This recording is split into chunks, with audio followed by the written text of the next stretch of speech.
불안정성. 좀 어려운 것 같은데요. 이런 경우 증상은 어떻고 또 치료는 어떻게 하게 되는지 설명 부탁드립니다. 네, 보통 급성 족관절 염좌, 그러니까 쉽게 발목을 삔 이후에 한 10%에서 20% 사이에 이런 만성 족관절 불안정성이 생긴다고 알려져 있습니다. 인대 손상의 치료의 목적은 단순한 통증 감소가 아니고 원래 인대가 가지고 있는 해부학적 복원 및 적당한 긴장도를 유지시켜서 생역학적 속성을 복구한다. 말이 좀 어렵지만 앞서 말한 대로 그 긴장도를 원래 상태대로 유지시켜주는 것이 목적입니다. 우리나라의 경우에는 이런 손상이 있을 때 치료 자체를 무시한다거나 대개는 한방치료를 통해서 통증이나 부종 감소에만 집중을 한 나머지 이런 인대의 그 생육학적 특성을 복구시키는 데는 실패하는 경우가 많이 있어서 만성 불안전성을 남기게 되는 경우가 흔히 있습니다. 이런 불안전성이 생겼을 때는 어떤 증상이 생기느냐? 뭐 쉽게 심하진 않지만 보통 걸을 때 많이 아플 수가 있고요. 그리고 발목에 힘이 빠진다거나 걷거나 운동을 하고 나면 자꾸 붓는다. 그리고 자주 삔다. 예전만큼 운동 능력이 좋지가 못하다. 이런 증상을 호소할 수 있습니다. 이러한 증상이 있는 불안전성을 절대로 치료하지 않고 계속 방치해 뒀을 경우에는 여러 가지 합병증이 생길 수가 있습니다. 대개는 발목뼈 중에서 앞서 말한 거골에 골과 연골이 손상을 받는 골, 연골 병변이 생길 수가 있고, 그리고 발목 주위에 있는 인대들의 염증이 생기는 건염, 그 잦은 손상으로 인해서 뼈가 튀어나와서 충돌을 일으키는 충돌 증후군, 그리고 심하게는 관절염까지도 유발할 수가 있습니다. 보통 불안전성이 의심되는 환자에서 검사를 하는 방법인데요. 화면을 보시면 발목의 내측을 밀면서 혹은 발을 앞으로 밀면서 엑스레이를 찍어보면 정상보다 발목 외측이 많이 벌어진다거나 발목 관절이 앞으로 많이 빠지는 모습을 볼 수가 있습니다. 우리가 그 이학적 검사나 이런 방사선 검사를 병행을 해서 이런 불안전성을 진단을 할 수가 있고요. 심한 정도에 따라서 치료 방법을 선택하게 됩니다. 정도가 심하지 않는 경우에는 그 비수술적인 치료 방법으로 발목 주위에 있는 인대와 근육을 강화시키는 치료를 하게 됩니다. 화면에서 보는 것과 같이 이런 밴드를 이용하거나 아니면 기계를 이용해서 발목을 외측으로 미는 운동을 반복했을 경우에 발목 외측에 있는 인대와 근육을 강화시켜서 발목의 불안전성을 감소시킬 수가 있고 이런 그림과 같이 균형을 잡는 운동을 통해서 발목 주위의 다른 근육들과의 밸런스를 맞춰주는 운동도 하게 됩니다.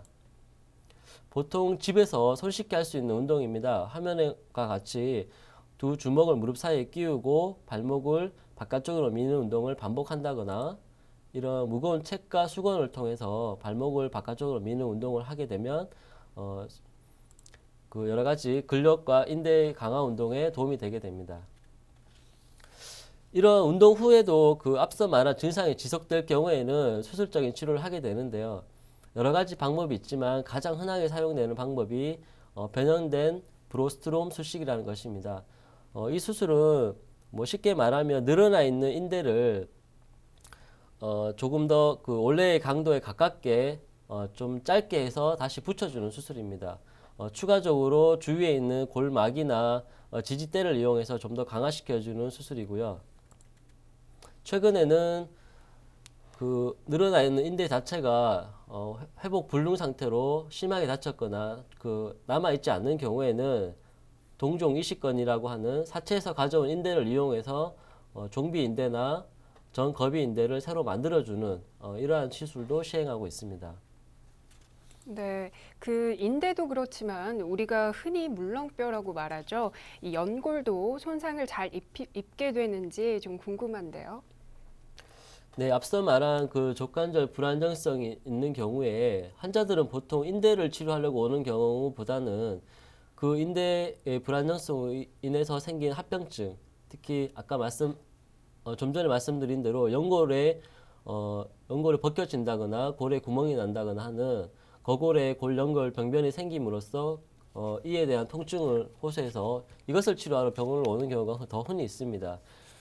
우리 화면에 보는 것 같이 이렇게 거골에 하얗게 구멍이 난다거나 이렇게 발목 안에 있는 연골이 벗겨지는 이런 증상을 볼 수가 있는데요. 이것은 보통 확연한 외상이나 반복적인 미세 외상, 뭐 앞서 말한 자주 접지르는 일이 반복되었을 경우에 많이 생길 수가 있는 것이고요. 그 외에도 내분비 이상이나 뭐 색전 등의 여러 가지 원인에 의해서도 생길 수가 있습니다. 대개는 발목 안쪽에는 발목 뒤편에 발목 외측에는 앞쪽에 많이 생기는 것으로 알려져 있습니다. 이런 골 연골 병변은 연골 자체는 엑스레이에서 보이지는 않기 때문에 엑스레이만으로는 진단할 수는 없고요. CT나 MRI, 내시경을 통해서 진단을 하게 됩니다. 치료는 보통 그 병변이 작거나 그 병변 자체가 안정적일 경우에는 반깁스를 통해서 비수술적인 치료를 하게 되고, 병변이 많이 크고 불안정할 경우에는 수술적인 치료를 하게 됩니다. 우리가 수술을 할 때는 요즘은 대개는 관절 내시경을 통해서 병변을 직접 보고 그 불안정성과 크기를 확인한 후에 수술 방법을 선택을 하게 되는데, 대부분 다발성 총공술이나 미세골절술이라는 이런 치료법을 시행하게 됩니다. 이런 수술은 대개 다 내시경을 통해서 시행하게 되고요. 그림에서 보는 것 같이 이런 떨어진 연골 병변을 모두 다 제거를 하고 뼈에 이렇게 드릴이나 아니면 뾰족한 그 훅을 이용해서 구멍을 뚫어주게 됩니다. 그러면 연골 아래에 있는 뼈에 인위적으로 구멍이 나고 염증 반응을 일으켜서 연골이 재생되도록 유발하는 것입니다. 그렇지만 이런 그 내시경적인 치료를 해도 우리가 원하는 만큼 연골이 재생되지 않거나 아니면 이전에 수술 자체가 완전히 실패했을 경우에 다음으로 할 수 있는 수술이 바로 자가 연골 이식술인데요. 자가 연골 이식술은 보통 본인의 무릎 부위에서 필요한 연골을 떼어서 발목에 병변이 있는 부위에 이식을 해주는 것입니다. 원래 연골과 똑같은 초자 연골로 회복되는 장점이 있지만 그 병변의 크기가 클 때 경우에는 무한정 무릎에서 연골을 뗄 수가 없기 때문에 한계가 있다는 단점이 있고, 내측 병변을 할 때는 뼈에 인위적인 절골술을 가야 된다는 단점이 있습니다. 이 화면은 실제로 절골술을 통해서 연골 이식을 한 환자의 사진입니다. 이렇게 색깔이 조금 변한 부위가 골 연골 병변에 있는 부위고요. 여기에 연골을 이식하고 한 1년 정도 지났을 때 완전히 치유되어 있는 영상을 볼 수가 있습니다. 다음으로 그 병변이 아주 큰 경우에는 자가 연골 세포 이식술을 시행할 수가 있는데, 연골 세포를 떼어서 배양한 후에 병변이 있는 부위에 다시 이식을 해주는 겁니다. 아주 적은 세포로 배양이 가능해서 그 병변의 크기에 상관없이 시행할 수는 있지만 수술을 2번을 해야 된다는 단점이 있고, 아직 수술 비용이 많이 비싸기 때문에 쉽게 시행할 수 있는 수술은 아닙니다. 실제 이런 부위에 연골 이식을 세포를 이식해서 하는 수술 장면입니다. 예, 주위에 보면 발가락이 휘거나 또는 변형돼서 이 신발 신기를 불편해하는 분들이 있는데요. 이런 경우는 또 병이 되는 건가요? 네, 그 흔히 주위에서 많이 볼 수가 있는데요. 엄지 발가락이 자꾸 그 휘고 발 내측에 통증이 발생하는 경우인데, 이는 무지 외반증이라고 합니다. 대개 그 엄지 발가락에 제 첫 번째 있는 그 발등뼈가 발의 내측으로, 그리고 발가락은 발의 외측으로 전이되면서 생기게 되는데요. 발가락이 자꾸 휘고 발 내측이 많이 튀어나오면서 그림과 같이 이쪽 발 안쪽 부위가 반쪽 부위에 통증을 유발하게 되는 질환입니다. 대개 그 무지 외반증이 생겼을 때는 그 엄지발가락이 가지고 있는 체중 부하 기능이 저하되기 때문에 엉뚱한 부위, 즉 이렇게 보통은 2번째 발가락 아래 발바닥 쪽으로 굳은 살이 많이 배기게 되고요. 심한 경우에는 엄지발가락이 2번째 발가락 아래로 파고드는 경우까지 생기게 됩니다. 대개 병원을 찾는 이유는 발 내측의 통증 때문인데, 이것은 발 내측에 저명낭이 과증식되면서 두꺼워지고 염증이 발생하여서 통증을 일으키게 되는 것입니다. 무지 외반증이 왜 생기느냐 하면 대개는 요즘은 많이 이제 킬힐이라고 하는 하이힐을 많이 신기 때문에 나이가 드신 중년의 여성분뿐만 아니라 젊은 여성에게도 많이 생길 수가 있고요. 선천적으로 발 모양이 평발이거나 발이 널찍하다거나 아니면 엄지발가락이 많이 길다거나 유전적인 원인에 의해서도 무지 외반증은 생길 수가 있습니다. 대개 우리 그림을 한번 보시면 무지 외반증을 우리 검사하는 엑스레이입니다. 보면은 첫 번째 발등뼈와 두 번째 발등뼈가 많이 벌어지게 되고 엄지발가락과 발등뼈 사이에 이 각도도 많이 커지게 됩니다. 점점 이 각도가 커지게 되면 발가락은 좀 더 많이 휘게 되고 안쪽으로도 많이 튀어나오게 됩니다. 이런 엑스레이를 통해서 우리가 그 심한 정도를 파악하게 되고 그 정도에 따라서 여러 가지 수술적 방법 혹은 비수술적인 방법으로 치료를 하게 됩니다. 처음부터 무지외반증을 수술하지는 않는데요. 가장 중요한 것은 얼마나 아프냐 하는 것인데 뭐 미용적인 이유로 인해서 수술을 권하지는 않고 뭐 신발을 좀 편하게 신는다든가 그 발바닥에 패드를 대준다든가 하는 그런 비수술적인 치료를 해보고 그래도 통증이 완화되지 않고 지속될 경우에는 수술을 하게 됩니다. 대개 그 발가락이 휜 정도가 심해서 튀어나온 부위가 많이 아프고 결국에는 신발을 신는 것 자체가 많이 힘들어졌을 때 수술을 하게 됩니다. 우리가 수술을 할 때는 앞서 보여드린 엑스레이에서 측정한 그런 변형 각도와 관절염이 있는지 없는지 그리고 관절이 적합하게 유지되어 있는지에 따라서 여러 가지 수술 방법들 중에 고르게 되는데 대개 수술을 할 때는 두 가지 이렇게 절개선이 필요합니다. 그림에서 보는 것 같이 발등 위에 절개선이 하나가 필요하고 그 뼈의 절골을 위해서 발 내측에 이렇게 절골선이 필요합니다.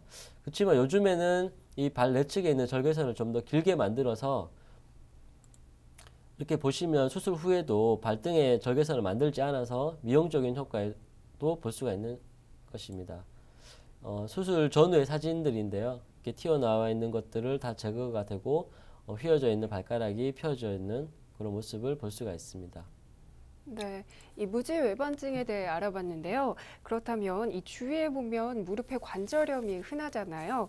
그러면 발목은 어떤지 또 궁금합니다. 발목 같은 경우에도 이 관절염이 발생하나요? 네, 관절염이라고 하는 것은 보통 연골이 따라서 관절 간격이 소실되고 뼈에 변화가 오는 것을 말합니다. 보통 무릎과는 다르게 퇴행성 관절염보다는 외상 후에 생긴 관절염이 더 많은 것으로 알려져 있고요. 우리 화면에 그림에서 보는 것 같이 이렇게 관절에 있는 간격이 소실되어서 뼈 주위로 하얗게 경화소견을 보이는 경우가 관절염 소견입니다. 보통은 뭐 주 증상은 아프죠. 많이 아프고 많이 걷거나 했을 때 붓거나 심한 경우에는 언제 뭐 항상 부어 있는 경우가 많이 있습니다. 관절염이 진행을 하게 되면 발목이 돌아가는 변형 또한 생기게 되고요. 이런 관절염의 치료는 기본적으로 진통 소염제 등의 약물 치료나 물리 치료를 통해서 통증을 완화시키는 겁니다. 지금 어느 정도의 진행을 하게 되면 이런 약으로도 통증 조절이 되지 않고 그런 경우에는 여러 가지 수술 방법들 중에 수술을 통해서 치료를 하게 되는데요. 그 수술은 관절경이나 유압술, 절골술, 인공관절 추환술 등 여러 가지가 있습니다. 우선 처음에 화면에 보시면 관절 내시경을 통해서 하는 치료인데 이렇게 벌겋게 활액망 관절 초기에 생길 수 있는 염증이 많이 생겨 있고요. 관절염 초기 증상으로 이렇게 뼈가 많이 튀어나오는 경우도 있습니다. 이런 증상들은 내시경만을 통해서도 이렇게 염증을 제거하고 뼈 자체를 깎아낼 수가 있는데 이런 관절경 치료는 사실 근본적인 관절염의 치료는 아닙니다. 그 초기에 생기는 증상을 조금 완화시켜 줄 뿐이지 연골이 손상되고 관절이 내려앉는 그런 관절염을 근본적으로 해결해 주지는 못합니다. 우리가 좀 더 심한 경우에 나이가 많고 수술한 후에 뭐 많이 활동이 필요 없는 경우에는 이렇게 화면에서 보는 것 같이 관절 자체를 아예 고정을 시켜서 통증을 없애주는 고정술을 할 수가 있고요. 관절염 자체가 이렇게 한쪽으로만 보통 발목 내측으로만 있을 경우에는 그 절골 교정술을 통해서 발의 축이 바깥쪽으로 돌아가도록 그 통증을 완화시켜주는 이런 교정술도 할 수가 있습니다.